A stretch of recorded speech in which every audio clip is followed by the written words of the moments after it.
오늘은 우리 교단이 정한 교회 교육 주일입니다. 또 7월은 교회 교육의 달이기도 합니다. 그래서 오늘과 다음 주 2주간에 걸쳐서 올해 우리 교단이 정한 교육 표어죠. 성결을 경험한 사람들이란 제목으로 함께 말씀을 나누려고 합니다. 이 자녀를 교육시킨다는 건 나라나 민족이나 혹은 시대를 초월해서 모든 부모에게는 최고의 관심사 중에 하나입니다. 특별히 우리 대한민국 부모들은 날마다 이 성장하는 사교육 시장, 요즘엔 아이들이 줄었는데 아이들 숫자가 줄어서 사교육 시장이 줄어들 것 같은데 1인당 드는 비용은 여전히 높아가고 있습니다.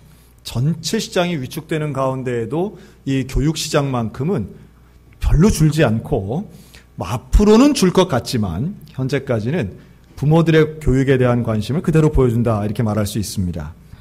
그런데 나라마다 사실은 공부하는 방법도 다양합니다. 여러분들은 어떤 방법으로 공부하셨는지 모르겠지만 제가 볼 때는 우리 대한민국의 대표적인 공부 방법이 3가지 있다고 생각이 듭니다. 필기, 암기, 실기.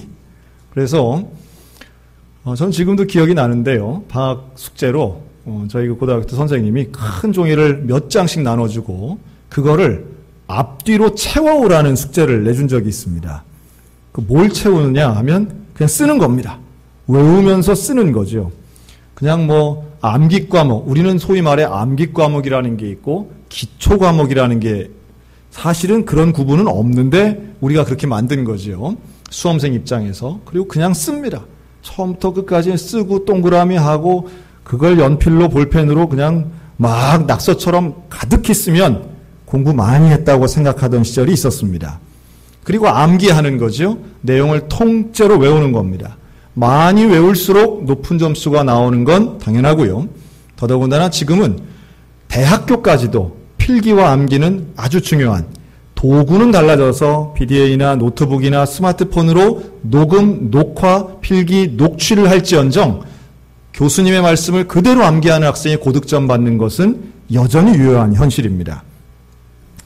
여기에 대해서 이제 많은 분들이 비판하기도 합니다. 그러나 교육의 방법은 장단점이 있을 뿐이지 뭐가 하나가 더 좋고 악하고 선한 방법은 없다고 생각합니다. 우리나라의 이런 암기식 교육은 우리로서는 개선해야 된다, 고쳐야 된다 얘기하지만 미국의 오바마 대통령은 우리의 방식을 최고라고도 얘기한 적이 있어서 논란이 된 적도 있습니다. 왜냐하면 암기 교육의 장점이 있습니다. 그것은 가장 많은 지식을 가장 짧은 시간에 가질 수 있다는 장점이에요. 아주 집중적으로 고도의 지식을 단기간에 넣을 수 있는 것은 암기입니다. 그래서 미취학 아동들이 우리나라 아이들은 일반적이죠. 전 세계 200개 나라의 도시 정도는 거의 다 외우고 있지 않습니까? 또 그 복잡하고 긴 공용 이름을 우리나라 어린 남자아이들은 줄줄줄 꿰고 다닙니다. 이 암기하는 능력, 이것은 그것도 연습에 통해서 이루어지지만 암기가 중요한 나라이기도 한 거죠. 반면 미국이나 다른 나라들은 이 발표하는 문화가 익숙해져 있습니다. 그래서 자기가 조사해온 것을 보드나 아니면 멀티미디어를 이용해서 이렇게 프레젠테이션 하는 것. 지금 우리나라 교육도 많이 그런 방법을 수용하고 있지만 자기가 조사한 것을 발표하는 교육의 방식도 있습니다. 그런데 제 개인적으로 볼 때 가장 특별하고 우리가 볼 때 가장 신기한 교육 방법이 있는데 바로 이스라엘의 교육 방법입니다. 공부 방법입니다. 이 이스라엘의 대학의 도서관에 가면요. 조용히 책을 읽는 모습보다 말 그대로 우리나라의 축구장이나 야구장 온 것 같이 와글와글 떠드는 게 대부분 이스라엘 도서관의 풍경입니다. 제가 이렇게 말씀드리면 어느 정도겠지라고 하지만 혹시 인터넷이나 지금 말고 나중에 동영상을 보시면 정말 깜짝 놀랄 장면들을 보실 겁니다. 이 이스라엘의 청년들이 둘씩 마주 앉아서 계속 이야기하는 거예요. 이걸 뭐라고 하냐면 이걸 하브루타라고 말합니다. 하브루타는 원래 동반자, 같이 하는 사람 이런 뜻인데 하브루타의 교육 방식은 같이 마주 앉아서 대화하며 토론하는 공부 방법을 이야기합니다. 그래서 내가 알고 있는 것을 상대방에게 설명하고 상대방이 아는 지식을 역시 설명을 들으면서 지식의 양을 늘려가고 논리력을 키우는 공부 방식입니다.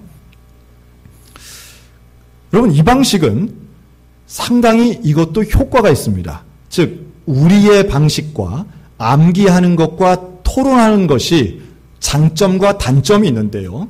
암기의 장점은 가장 짧은 시간에 많은 것을 습득할 수 있다는 거예요. 그럼 단점은 뭘까요? 시간이 지나면 잊어먹는다는 거예요. 시간이 지나면. 아주 탁월하신 몇 분을 빼고는 여러분 혹시 고등학교 때 외웠던, 중학교 때 외웠던 원소기호나 아니면 국사의 연대기나 여러분 이런 거 다 외우고 계십니까? 금방금방 잊어먹습니다. 그런데 이런 토론식 교육의 장점이 있습니다. 자기가 설명하고 상대방을 설득하고 납득하기 위해서 토론했던 것은 여간에선 잊혀지지가 않는 거예요. 그때 사용했던 통계나 수치 같은 거는 잘 잊어먹지 않습니다. 지식이 오래 갑니다. 반면 단점이 있습니다. 이런 토론식 수업을 통해서 지식을 얻으려면 긴 시간이 필요합니다. 준비하는 시간도 오래 걸리고 또 지식의 양보다 너무 많은 시간을 여기다 쏟아 부어야 되기 때문에 어떤 효율적인 면에서는 좀 떨어질 수 있습니다. 장단점을 잘 골고루 받으면 좋겠는데 좀 차이가 있다 생각이 들어요. 그래서 우리나라식 교육은 대개 한국, 중국, 일본이 사용하고 있고요. 이런 토론식 대화 교육을 이제 이스라엘과 유럽이 사용하고 있는 걸 우리가 알 수 있습니다. 그런데 이런 교육 방식, 특별히 대화하는 교육 방식은 성경에도 나옵니다.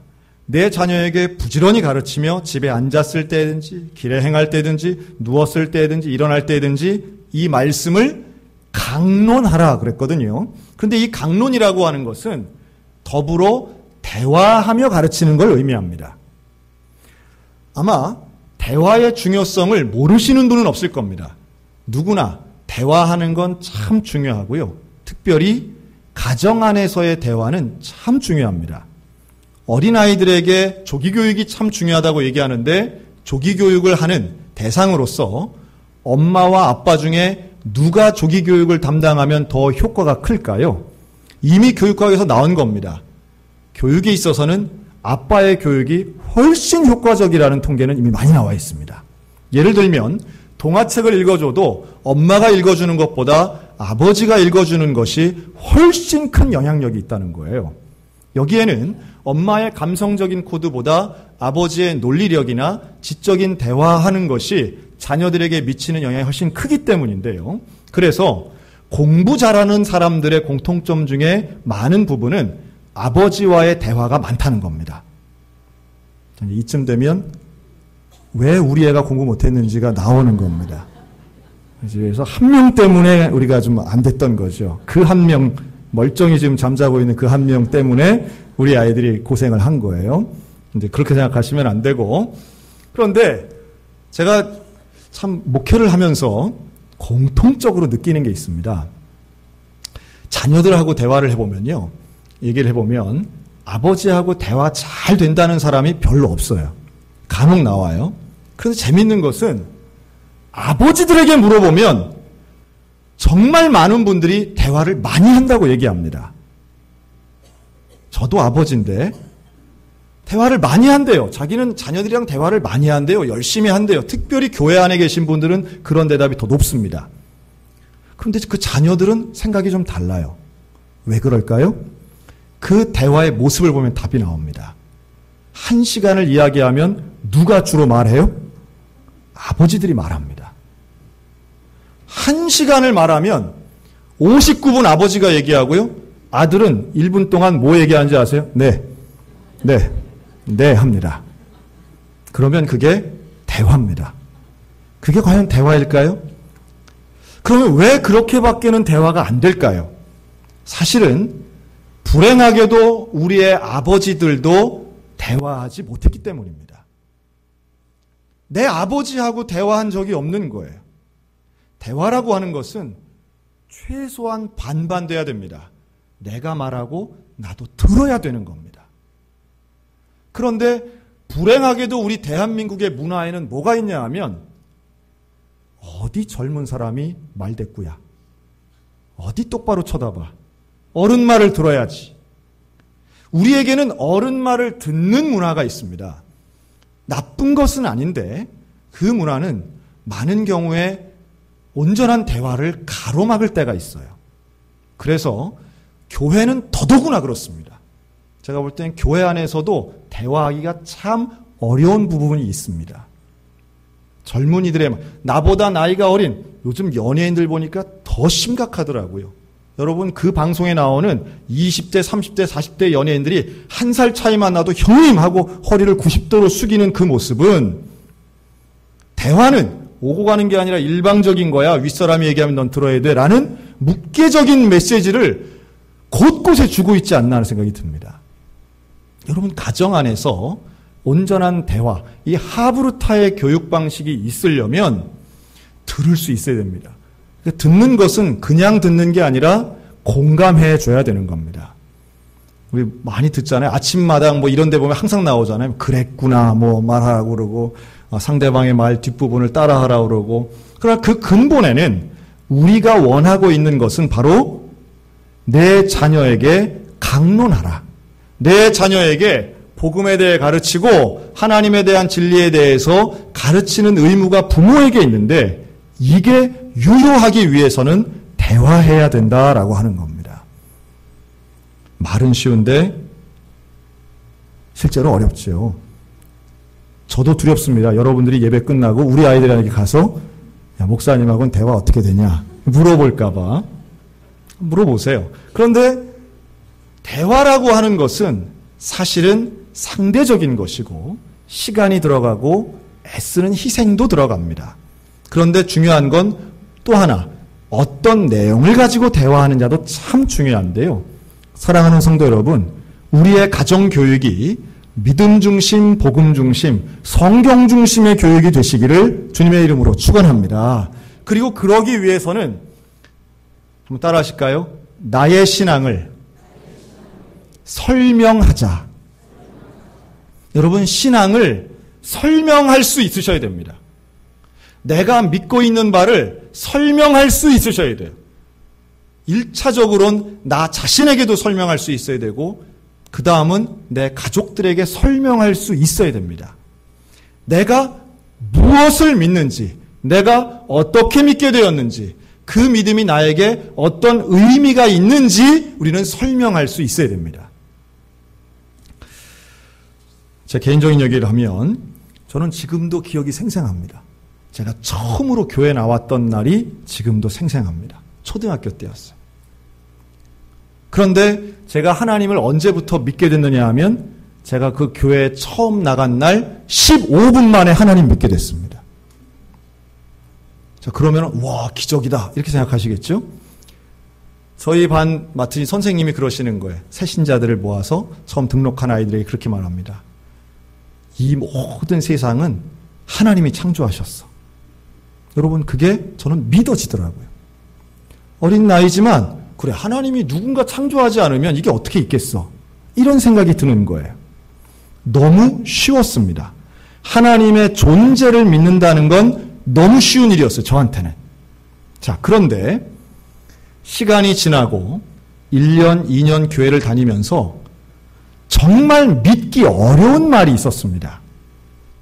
하나님이 천지를 창조하셨다는 건 믿기가 쉬웠는데, 뭐가 어려웠느냐 하면, 예수님이 나를 위해 십자가에 달려 돌아가셨고 그것 때문에 나는 죄사함을 받았다.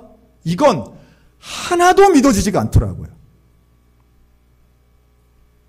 아마도 여기 계신 분들 중에 나는 하나님이 계신 걸 믿어. 그러니 나도 예수님을 믿는 거야.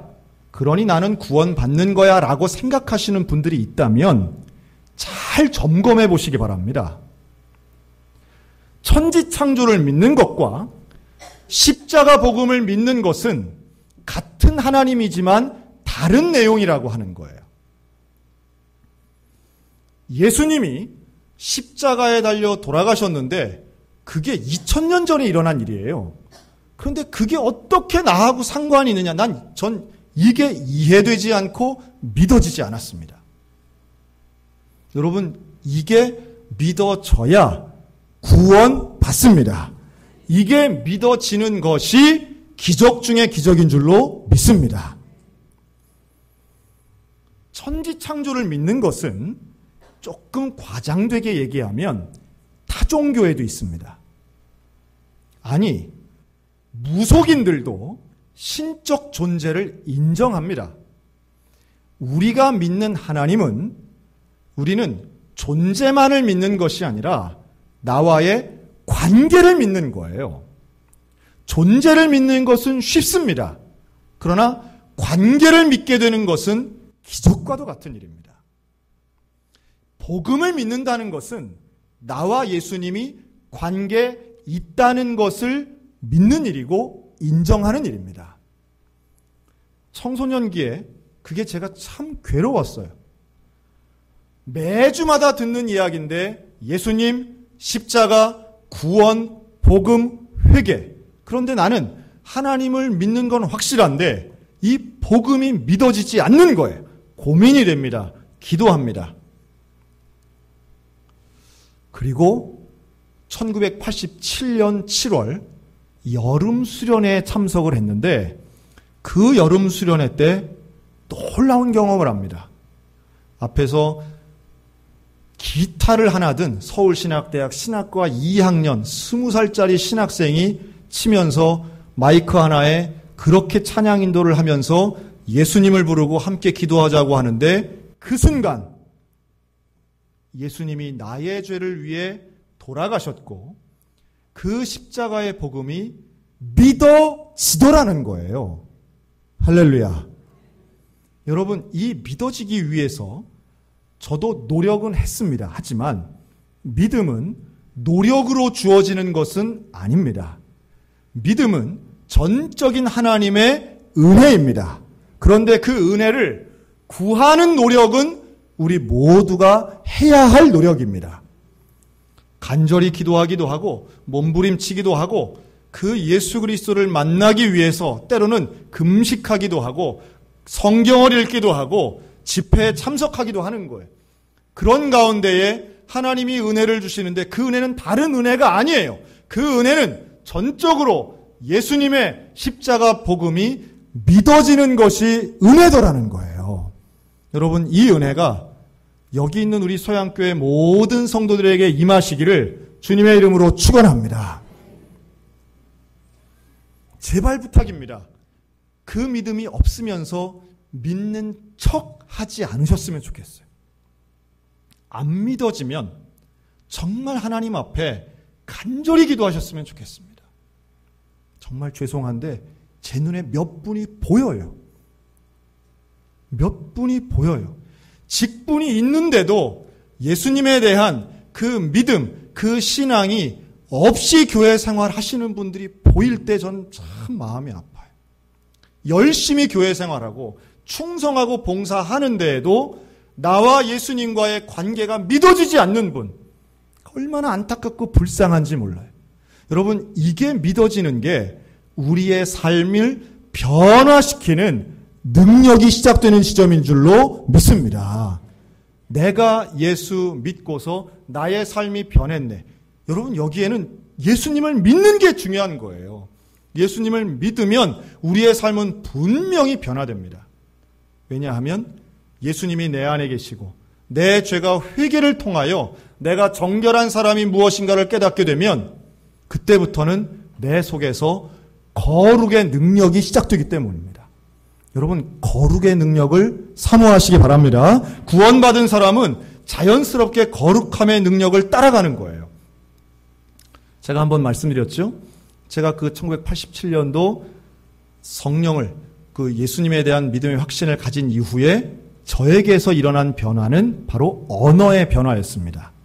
그때부터 지금까지 저는 욕을 하지 않습니다. 너무 신기한 일이었어요. 예수를 믿어지면 나는 이제부터 구원받은 사람이다. 나는 하나님의 자녀다. 여러분, 이 깨달음이 오자 하나님의 자녀답게 살아가는 게 무엇일까라고 하는 고민이 들더라고요. 하나님의 자녀답게 살아가는 것은 성경대로 살아가는 것이고, 그러니까 성경 보는 거지요. 하나님의 자녀답게 살아가는 것은 죄를 짓지 않고 거룩하게 살아가는 것이야. 그러니까 죄라고 생각하는 나쁜 것들을 끊어버리려고 노력하는 겁니다. 너무 자연스러운 거예요. 여러분, 술과 담배를 왜 우리의 신앙의 선배들이 하지 않습니까? 성경에 나오기 때문이 아니라 거룩하게 살려 할 때에 나오는 개인적인 노력의 발로였던 거예요. 하나님 말씀대로 살려 하니까, 거룩하고 깨끗하게 살아보려고 하니까 정직해야 되고 성실해야 되고 정결한 삶을 추구하더라는 거죠. 로마서 12장 2절, 너희는 이 세대를 본받지 말고 오직 마음을 새롭게 함으로 변화를 받아 하나님의 선하시고 기뻐하시고 온전하신 뜻이 무엇인지 분별하도록 하라. 저는 이 말씀 중에 이 세대를 본받지 말고가 참 중요하다고 생각합니다. 예수를 믿으면 이 세대를 본받지 않게 됩니다. 이 세대가 아니라 예수님을 본받게 될 줄로 믿습니다. 여러분, 이 세대는 어떤 세대입니까? 성경의 말씀을 진리로 인정하지 않는 세대예요. 이 세대는 안타깝게도 다수의 생각이 진리라고 옳다고 생각하는 시대입니다. 아무리 과거에는 잘못되었다고 선포된 이야기라도 사람들의 생각이 달라지면 진리도 달라진다고 보는 세대예요. 대표적으로 간통죄 같은 것이 있습니다. 여러분, 왜 간통죄가 사라졌다고 생각하십니까? 여기에는 많은 사람들이 그걸 죄로 보지 않아야 된다는 의사가 들어있는 겁니다. 양자가 합의하면 죄가 아니라는 거예요. 배우자가 부정을 해도 본인 성인들끼리 성관계 합의하에 있으면 죄가 아니라고 하는 생각들을 다수가 갖고 있는 시대입니다. 그럼 우리는 어떻게 해야 될까요? 여러분, 우리는 소수라도 하나님 편에 서 있어야 될 줄로 믿습니다. 이게 올바른 게 아닌 줄 알면서도 사람들은 본성에 따라 죄를 죄로 아니라고 판단하고 있습니다. 여러분, 가정교육에 있어서 가장 중요한 것은, 저는 거룩함의 능력이 가정 속에서 발휘될 때에 가정교육이 이루어진다고 믿습니다. 거룩함의 능력이 어떻게 이루어질까요? 저는 자녀들과 이런 대화하는 부모를 꿈꿉니다. 아들아, 나에게도 숱하게 많은 유혹들이 있었단다. 그러나 나는 너에게 부끄럽지 않다. 부자가 아니라도 부끄럽지 않고 많이 배우지 못해서도 부끄럽지 않아. 나는 네 엄마를 가장 사랑하고, 나는 우리 자녀들을 위해 충성하고 우리 가정을 위해 거룩한 삶을 살았단다. 왜? 우리는 예수를 믿는 부모니까. 누구보다 잘 아는 사생활이 공개되는 가정에서의 거룩함은 누가 뭐라 해도 자녀들이 존경하는 부모는 거룩함의 능력을 발휘하는 부모라고 저는 믿습니다. 그리고 그 거룩함은 구름 위에 떠 있는 게 아니에요. 내 부모가 정직한지, 내 부모가 성실한지, 내 부모가 성적으로 온전한지 가족은 다 알고 있습니다. 여러분, 이런 부분에서 우리가 몸부림치며 하나님이 말씀하시는 거룩한 삶을 살기 위해 노력하며, 여기 또 하나 중요한 게 있어요. 아까 말씀드린 온전한 대화가 이루어지려면 나의 거룩함이 정죄의 도구가 되어서는 안 됩니다. 제가 늘 하고 있는 기도입니다. 저희 아이들이 볼 때에도, 하나님, 우리 아이들에게 제가 목사로 보이지 않고 그리스도인으로 보이게 해달라고 저는 기도합니다. 목사님이니까 그런 거지. 목사님이니까 나랑은 달라. 이게 아니라 우리 아이들에게도 저는 제 약점을 그대로 노출합니다. 애헴하지 않으려고 애를 씁니다. 때때로 저는 가르치고 싶은 마음이 막 올라올 때, 너희 그러면 안 돼, 이런 말을 하고 싶을 때 막 올라올 때 저는 사정하려고 노력합니다. 여러분, 명령하지 마시고 사정하는 부모님들 되셨으면 좋겠습니다. 명령은 통하지 않습니다. 정죄도 통하지 않습니다. 오히려 눈물의 기도가 효과가 있습니다. 하나님도 그러셨던 분이에요. 예수님이 그 방법을 쓰신 거죠. 예수님이 칼을 들고 와서 우리를 정죄하신 것이 아니라 십자가에 달리심으로, 피를 흘리심으로, 손해를 보심으로, 먼저 희생하심으로 인류를 구원하셨고 자녀들을 구원하신 것 기억하시기 바랍니다. 전 우리 믿음의 가정들 속에 이 성결을 경험하고 우리 소양교회 교육이 우리의 다음 세대를 거룩으로 인도했으면 좋겠어요. 이 시대의 리더가 되는 건 두 번째고 먼저 예수님을 믿음으로 그 예수 그리스도가 가신 그 길을, 그 십자가의 길을 나도 가겠습니다라고 고백하며 손해를 보더라도 믿음의 길 걸어가는 자녀들이 되기를 간절히 소원합니다.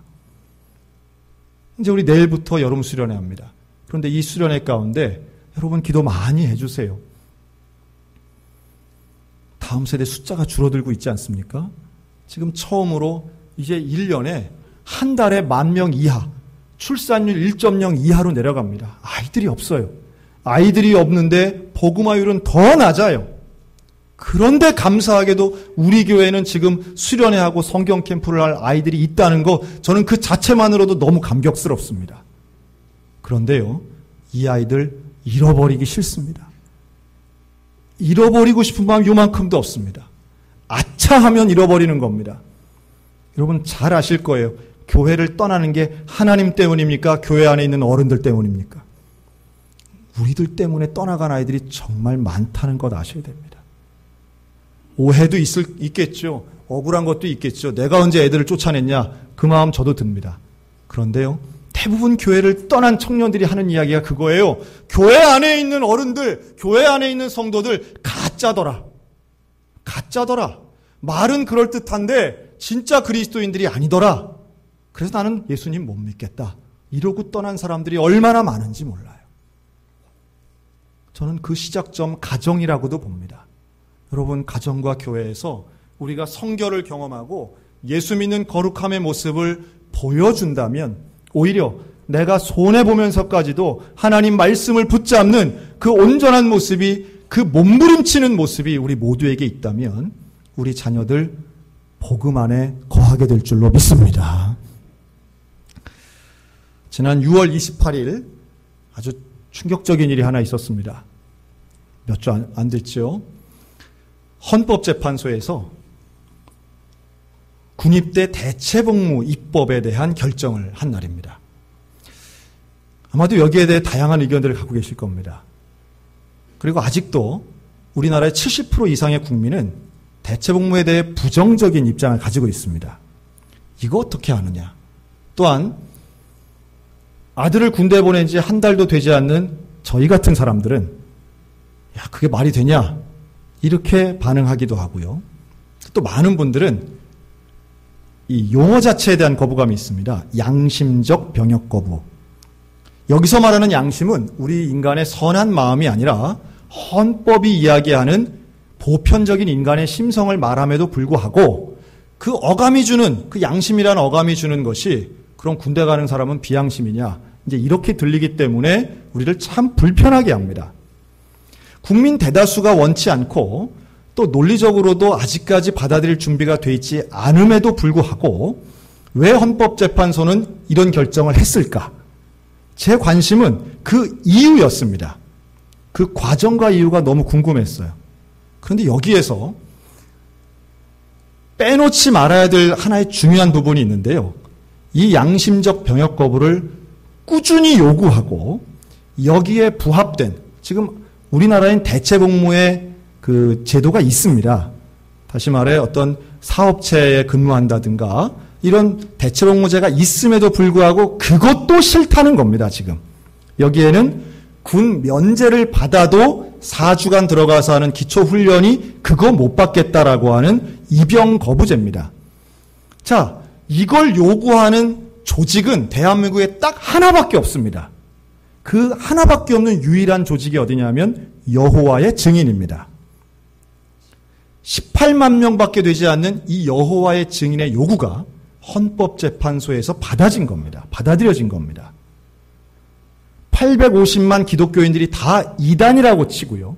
이단이라 얘기해서 그들을 완전히 선을 긋고 대한민국의 대부분의 사람들은 여호와의 증인에 대해 우호적인 사람 그렇게 많지 않습니다. 그럼에도 불구하고 이게 어떻게 통과됐을까? 먼저 이 여호와의 증인들이 왜 반대하는가를 간략하게 얘기하면 이들은 우상 숭배 그리고 평화 논리를 핍니다. 그래서 전쟁을 해도 안 되지만 국계에 대한 경례도 안 되고 수혈도 거부합니다. 피가름이라고 해서 그걸 안 된다고 하죠. 또 집총을 거부할 뿐만 아니라 입영도 거부합니다. 단순히 총을 만지는 것도 안 되고 군대에 가는 것도 안 됩니다. 격려하는 것도 안 됩니다. 이들은 극단적이게도 생일 파티에 케이크 위에 있는 촛불을 불어 끄지도 않습니다. 그런 행위 자체도 우상숭배의 일환이라고 보기 때문입니다. 그런데요, 이들의 교리는 전혀 우리가 인정할 수 없습니다. 구원론, 종말론 분명히 이단이 맞습니다. 여러분, 그런데 이들이 주장하는 이런 대체복무가 어떻게 통과됐을까라고 하면 최소한 법률을 전문으로 다루고 있는 판사들, 검사들에게는 이 요구는 하루아침에 이루어진 게 아니라는 게 중요합니다. 그리고 이들은 대체복무제를 6.25 때부터 주장해 온 사람들이에요. 이들은 일제강점기에도 총을 들지 않는다는 이유로 일제시대에도 투옥됐던 사람들입니다. 1912년도에는 아예 여호와의 증인에 15살 이상 남자들 대부분이 투옥된 적도 있어요. 여러분, 60년대, 70년대에 군대를 거부한다는 건 한국 사회에서 있을 수 없는 일이었습니다. 이들 중에 군대 영창에서 죽은 사람도 숱하게 많고요. 지난 60년 동안 병역을 거부해서 군대 영창을 포함해서 교도소에 간 사람이 2만 명이나 됩니다. 자, 이쯤 되면 그래도 우리는 할 말이 있습니다. 대체복무보다 교도소 가는 게 맞지 않느냐? 교도소를 가면 되지. 왜 그거 반대하느냐라고도 말할 수 있습니다. 그런데요, 교도소를 간다는 것은 범죄자가 되는 것이고 이들은 시험에 합격하고도 공무원이 될 수 없었습니다. 사법연수원에 합격하고도 이들은 판사검사 자격을 얻을 수 없었습니다. 4주간의 군사교육을 거부한 이유 때문에 이들이 포기하고 잃어버리고 놓쳐야 되는 특권, 혜택은 너무도 큰 것들이었어요. 자, 이 기간이 60년이었습니다. 이걸 우리들은 잘 보지 못했습니다. 우리들은 그저 이해할 수 없는 괴짜 같은 그런 이단들, 말도 안 되는 고집 피우는 이단들이라고 생각했지만 법률 전문가들 입장에서는 꾸준하게 일관성 있게 자신들의 원리를 이야기하고 사회적인 혜택을 한순간에 사라져도 감내하는 이들을 진정성 있게 봤다는 게 중요합니다. 여러분, 변화는 그냥 일어나지 않습니다. 변화는 손해보는 일, 희생하는 일이 있을 때 일어나더라고요. 제가 지금 이단을 옹호하는 게 아닙니다. 제가 무슨 여호와의 증인으로 가십시오 이 말도 아닙니다. 제가 그 뉴스와 함께 관련 기사들을 연구하면서 제가 내린 결론이 이거예요. 이단조차도 자기가 믿는 신념 때문에 희생하고 손해보는 것을 마다하지 않는데 과연 나는 복음 때문에 예수님 때문에 내가 누려야 할 거를 손해본 적이 과연 있는가라는 질문을 한 겁니다. 아들이 변호사인데 사법고시 합격했는데 복음 때문에 그 권리를 내려놔야 된다고 하면 여러분은 어떻게 하시겠습니까? 아들이 좋은 직장 다니는데 딸이 돈벌이를 잘하고 있는데 그 직장은 포기해야 될 것 같아. 복음 때문에 그렇다라고 하면 여러분, 이건 절대로 쉬운 이야기가 아닙니다.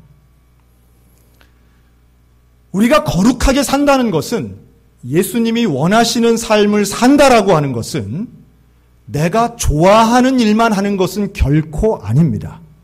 때로는 손해보고 우리는 이것을 십자가를 진다, 믿음의 고난의 삶을 산다라고 말할 수 있습니다.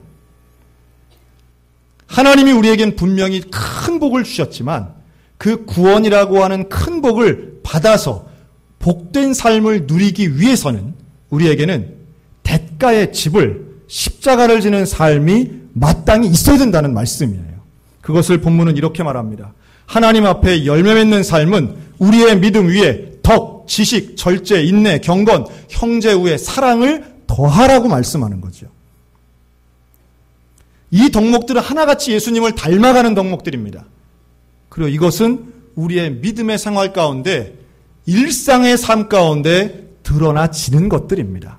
내 이득을 위하여 다른 이들을 미워하고 참지 못하고 절제하지 못하면, 덕을 세우지 못하면 우리는 아직 먼 겁니다. 자녀의 교육이 무엇이 성공한 것인가? 우린 다시 한번 따져보아야만 합니다. 사회를 변화시키고 싶고 시대를 변화시키고 싶은 건 구호로 되는 것이 아니라 예수의 복음 앞에 내가 먼저 희생하고 헌신하겠습니다, 복음 따라 살겠습니다 라고 하는 내 결단이 있어야 하고, 사생활에 변화가 있어야 하고, 자녀들 보기에도 부끄럽지 않은 거룩한 삶을 살 때에, 그런 교육을 통하여 시간은 걸리겠지만 하나님의 나라가 이 땅에 임하게 될 줄로 믿으시기 바랍니다. 사랑하는 성도 여러분, 예수님을 믿으십시오.